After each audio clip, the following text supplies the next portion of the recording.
what to look for from the Salem 6 hours of the Glen weekend, racing action from Penn Can, Skyline, Champion, and Chemung, a conversation with Ann Woodward of the Southern Tier Off-Road Club, that and so much more on this edition of The Race Report.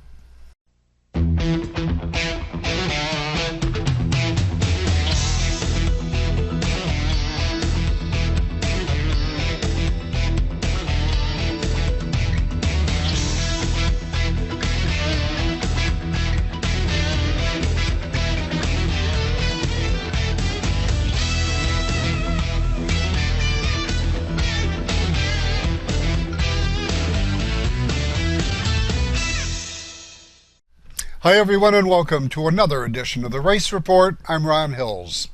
Lots of racing action, so let's get right to it. First to Friday night at Penn Can Speedway, the best race of the night, the battle between Matt Brewer and Mike Nagel Jr. in the 602 Sportsman race. Calling the action is Craig Hawley. Sam Bulk's green flag is waving. We're racing. Everybody gets down the front straightaway. Into corner number 1 and 2, they ride at Brewer up on the outside. Wow, what a move by Tom Creed slides up the speedway. Big bad push to 21C. They get it straightened up. Nagel, the benefactor, he's up to the number 3 spot on the outside of the 12B of Branding battling, but out front it's Matt Brewer showing the way over Randy Brokaw. Brokaw slides up. Frable going pit side in the 37 machine. Matt Brewer, driver out of New Milford, shows the pace and shows the way into corner number 1 and 2. Then it's Mike Nagel Jr. second, Randy Brokaw third, Branding fourth and fifth, the 56K of Camden Maybe. Brewer on the inside, Nagel on the outside in turn number 1. Nagel going to motor around on the outside, but Brewer going to stay right with him. On turn 2, Brewer still holds the advantage, but it's slightly into turn number 3. Brewer by half a car length. Nagel right alongside into turn number 1. Again, Nagel going to be able to use that outside, keep the RPMs wound right up. Brewer on the inside and still nosing down into turn 3. Camden Maybe running third, the Sportsman rookie. It's Brewer and Nagel, still Brewer by a bumper. Into turn number 1. Nagel up on that outside. He's going to get another good run off turn number 2. Brewer going to try to pull alongside, but new race leader in turn 3, Mikey Nagel Jr. sets the pace. Brewer taking a look again down in the middle of the track. Nagel leads lap number 9. It's Nagel, Brewer, Maybe, Shane, and Brokaw, your top 5. Mike Nagel Jr. up on the outside. Brewer still down on the inside, battling side by side. Off turn number 4, this time 10 laps complete on the Pepsi scoreboard for the M7 of Mike Nagel Jr. Brewer running that inside line, trying to roll underneath him. Well, Mike Nagel Jr. used the outside to get to the front, and he's holding on. Right now, Brewer again gets a good run down on the bottom, but it's still Nagel setting the pace. Mike Shane battling with Camden Maybe for position number 3. He's going to take that position away. Maybe back to 4th. Brokaw was 5th. Mike Nagel Jr. out front riding that cushion. Brewer now sees the lane. He's going to see if he adapts or stays where he's at. It's still Mikey Nagel Jr. out front in the M7. Halfway this time, 13 down, dozen remain. It's the M7 of Nagel. The 39B of Brewer, the M16 of Shane, the 56K of Maybe, the 17B of Brokaw.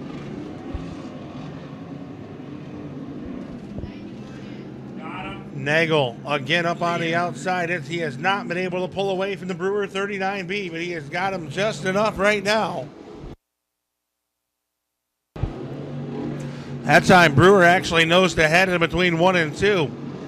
Nagel still holds down the position. While they're racing side by side, Mike Shane, last 2 weeks ago, he picked up the win the last time we raced. Reeling them in as they ride it into turn number 1. A great run, riding in 4th right now for the 56K of Camden Maybe. And Randy Brokaw is 5th. Brewer battling back on the inside this time. It's still Nagel at the line. Into turn one, they ride it. It's Nagel, Brewer, and Shane. They have broken away from the rest of the field, and Brewer going to nose ahead, but Nagel nips him again by half a car length.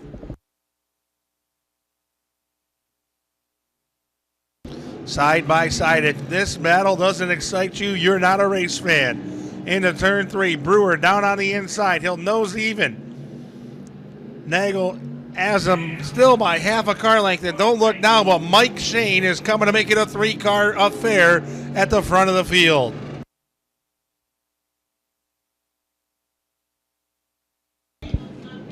Brewer on the inside, Nagel on the outside still. The same deficit at the line. 6 laps remain, clean racetrack ahead of your leaders. Brewer battling it on the inside. Nagel staying with on the outside. Mike Shane looking for any racing room he can gain. 5 trips around the speedway for the M7 of Mike Nagel Jr. Brewer doing everything he has on the inside. Into turn number 3 this time. Nagel way up outside, holding it down. Brewer going to nose it by the line that time, just by a bumper. It was Nagel. The dark factor in this one, Mike Shane right there waiting for any mistake, waiting for any opportunity. Brewer driving the race of his life. Nagel driving it on the outside, lap after lap, and that time it's still by a bumper. Nagel. 22 down, 3 remain. Yeah, get behind me and you watch this line. Brewer down to the inside. Parallel sticks in the sky. 2 more trips around the speedway. Nagel still about a bumper, maybe a tire ahead. Parallel sticks in the sky. Scorers standing by. 23 down, 2 remain. Let's make it a 1 3/8 of a mile to go. It's going to come down to the wire. That time, Brewer has a half of a car length advantage. Nagel throws it up on the outside. Going to crank the RPMs up on the outside. Down the back straightaway, they ride it. Checkered flags in the air. Scorers stand by at the line. Checkered flag in the air, picking up the win. It's going to be Brewer by a bumper.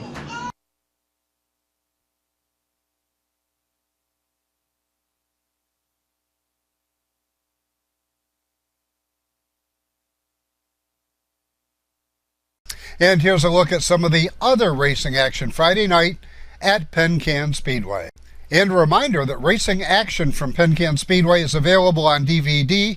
See Todd Rinker in the Tower, or Doug Speed Shop in the Pits, or at 498 Court Street in Binghamton. More still ahead on this edition of the Race Report, but first let's take a look at this week's Jeep of the Week from Brush and Pallet Auto and Candor.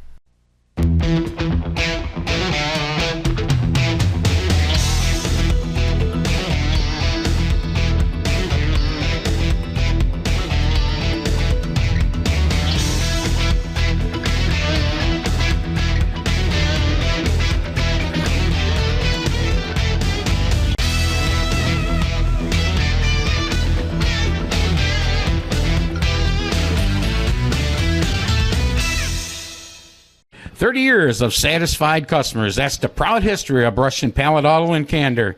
We have a large selection of cars, trucks, and SUVs. Here is this week's Car of the Week.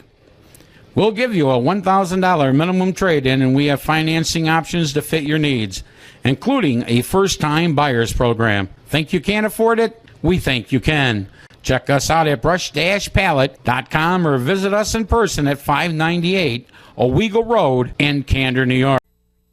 Unicorn Electronics in the Valley Plaza, Johnson City has the best pricing and selection of audio, video, and computer cables in the area.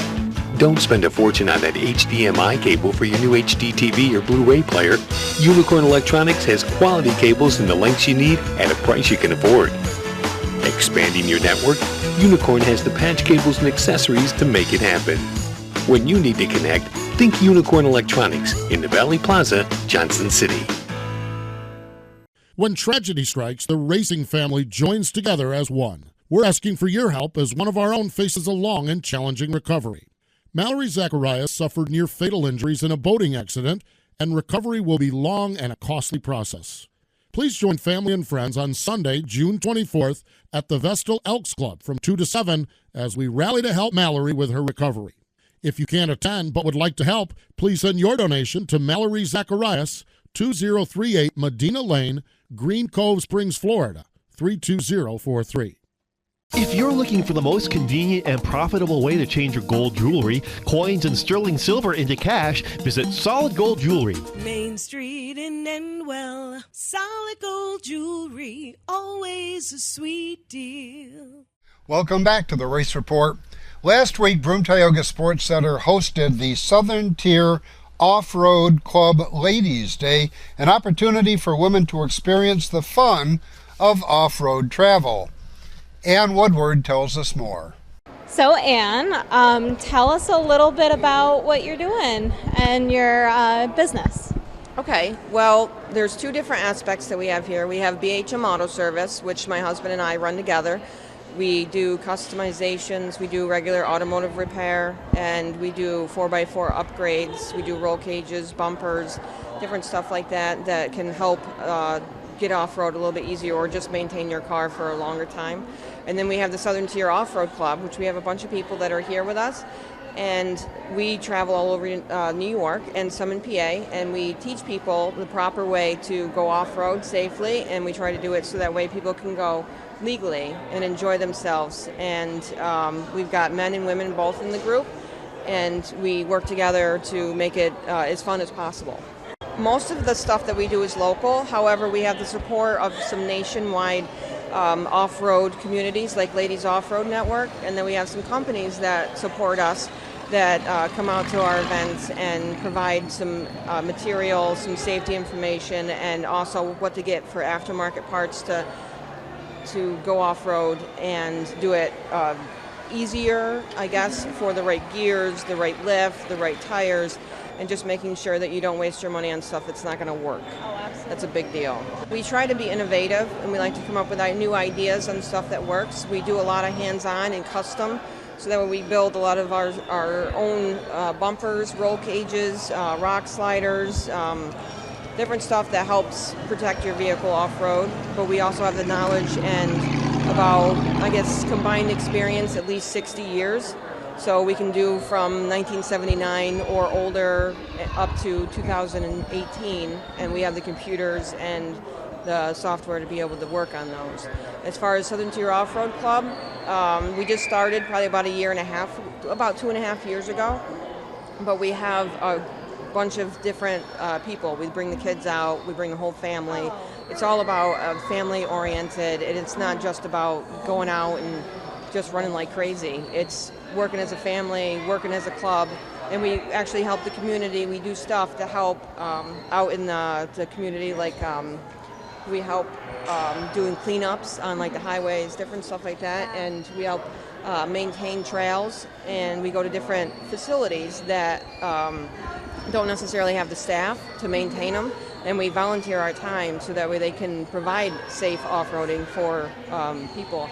In different clubs also. We work with other clubs up north, like Upstate 4x4.com. We have Mohawk Valley Mud Crawlers. We also work with, we went and traveled out to backcountry 4x4. There's a lot more out there than we really realize, but we all try to work together because we all, in the end, want to enjoy this together. I started really getting involved when I went to Women's Wheeling Day down at Roush Creek, which is put on by OK Four-Wheel Drive, Christy Vinson, and then Jeep Girls Rock, and they both put this on. They've been doing it for probably 8 to 9 years, and last time I went down there was about 400 women that came down, and we guide them and educate them, motivate them for safe off-road. And you can bring a stock vehicle down, whether you've been off-road or not, it doesn't matter, because if you want to venture off the path of normalcy and enjoy a day of just getting off-road and meeting new people, because like I have a group here that I met at Women's Wheeling Day, and we've been friends ever since. And we go all over. They join the club, and they help me and support me and all the stuff that we do. And it's not just about just a couple members. We try to get everybody out. But the ladies, with the backing of Ladies Off-Road Network, we've had them help us a lot in helping educate us so we can educate the ladies. And plus the opportunities that they offer the ladies is unlike anything I've seen before. Is there any way that we can find you on social media, websites? Well, we have a Facebook for Southern Tier Off-Road Club 4x4. There's also Ladies Off-Road Network that you can go to, which has got a forum. She has a website, she has Facebook, and then you can follow her, Charlene Bauer. She's the one that started everything. She's also got Bauer Media.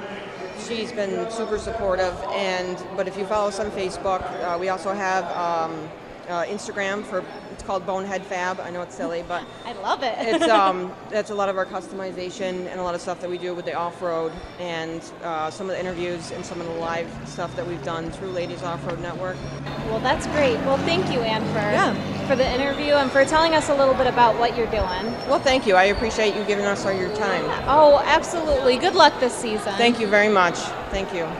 From four-wheel drive to one-wheel drive, this was the scene at Champion Speedway Saturday night as Craig Moss returned to Speedway racing after several decades of relatively safe living. Ray Schweiger in orange. He's won all 3 races so far.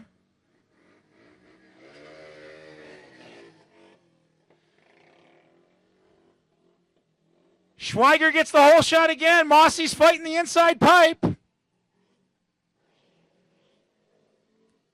Here comes Crazy Moss.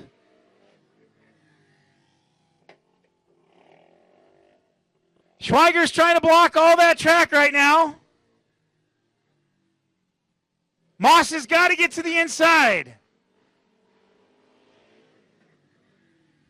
He's putting some smooth laps in.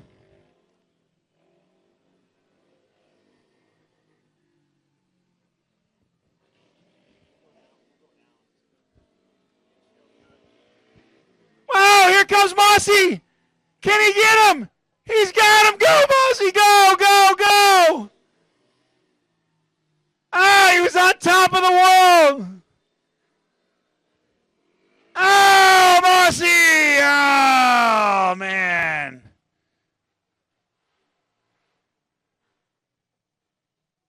He grabbed a handful and went for it.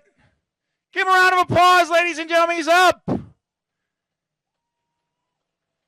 That's what he was known for. He was famous for bouncing off that crash wall. He stayed away from it, but he told me he wanted to thrill you fans and bounce off it one time for you. Oh, Mossy, nice try, buddy.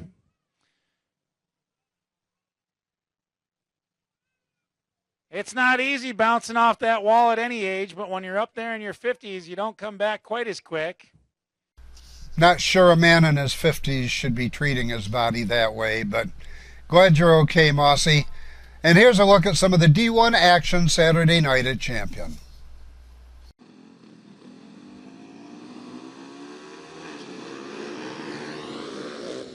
It's middle and on hold. McBride goes down.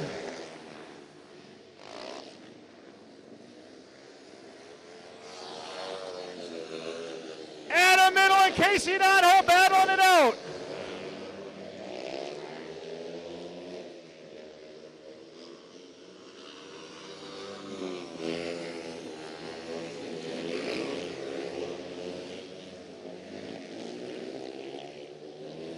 Casey Donahoe with 1 lap to go.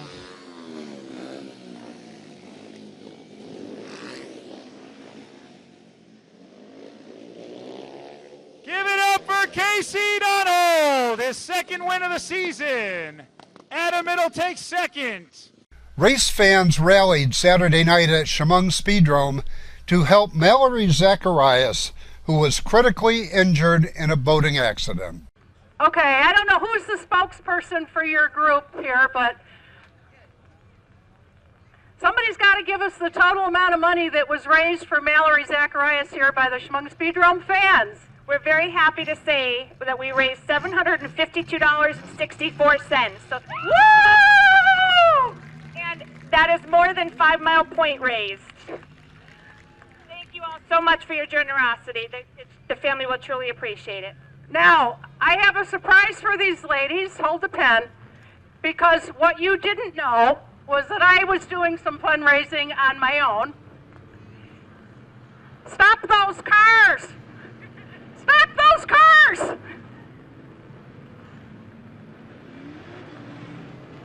Well, wait till they go past. Look at Chris up there with the red flag. That'll get them stopped. They're still noisy, though. But anyway, I wanted to do some fundraising on my own. So I got donations from Joe Snell, Jody Buckley. I have a friend in Concord, North Carolina who owns a business.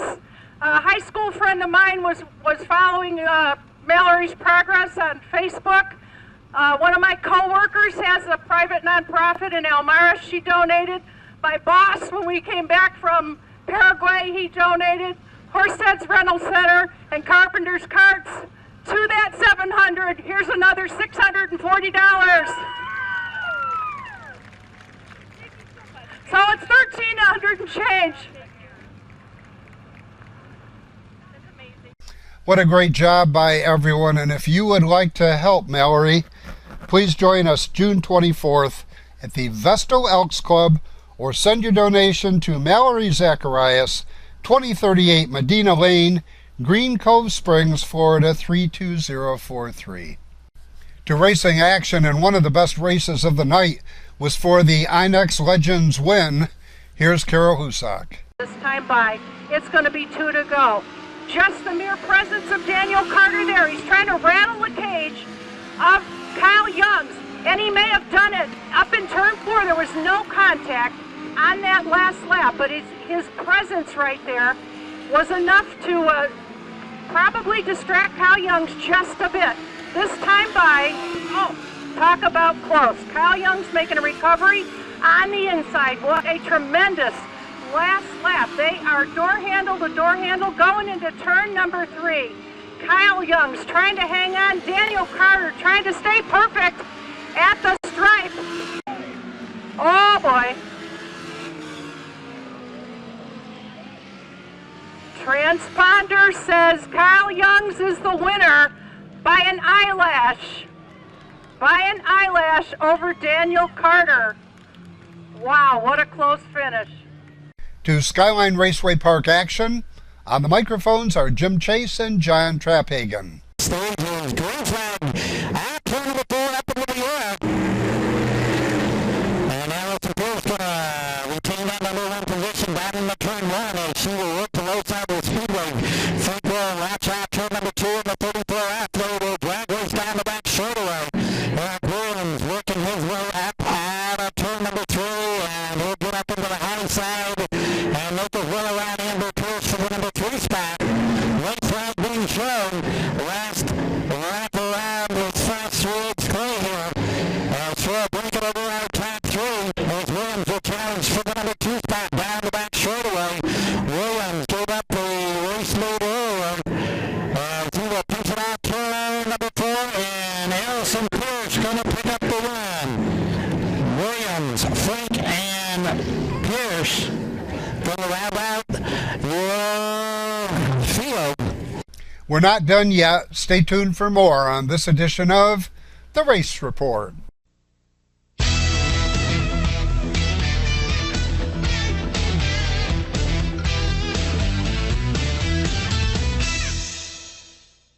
When tragedy strikes, the racing family joins together as one. We're asking for your help as one of our own faces a long and challenging recovery. Mallory Zacharias suffered near-fatal injuries in a boating accident, and recovery will be long and a costly process. Please join family and friends on Sunday, June 24th at the Vestal Elks Club from 2 to 7 as we rally to help Mallory with her recovery. If you can't attend but would like to help, please send your donation to Mallory Zacharias, 2038 Medina Lane, Green Cove Springs, Florida, 32043. 30 years of satisfied customers. That's the proud history of Brush and Pallet Auto and Candor. We have a large selection of cars, trucks, and SUVs. Here is this week's Car of the Week. We'll give you a $1,000 minimum trade-in, and we have financing options to fit your needs, including a first-time buyer's program. Think you can't afford it? We think you can. Check us out at brush-pallet.com or visit us in person at 598 Owego Road in Candor, New York. Welcome back to the Race Report. On June 24th, the Great Race will make a stop at the Northeast Classic Car Museum in Norwich. In addition to more than 100 race cars, here's a look at some of the cars you will see inside the Northeast Classic Car Museum. Believe me, it's an experience you'll never forget. The world's greatest drivers will converge at Watkins Glen International for the Sailin' 6 Hours of the Glen weekend. One of the best is New York native Andy Lally. It's been amazing to be back here. This is my favorite racetrack on the planet, and coming off of my most successful 2017 at this planet with 2 poles and 2 wins in the 6 Hours of the Glen, and then the Trans Am race here.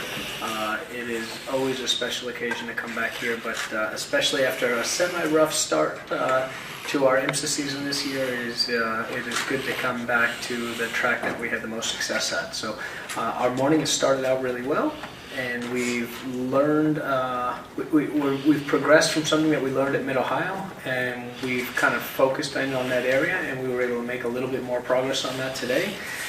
And that has led to a few more ideas at lunchtime here to try some more stuff this afternoon.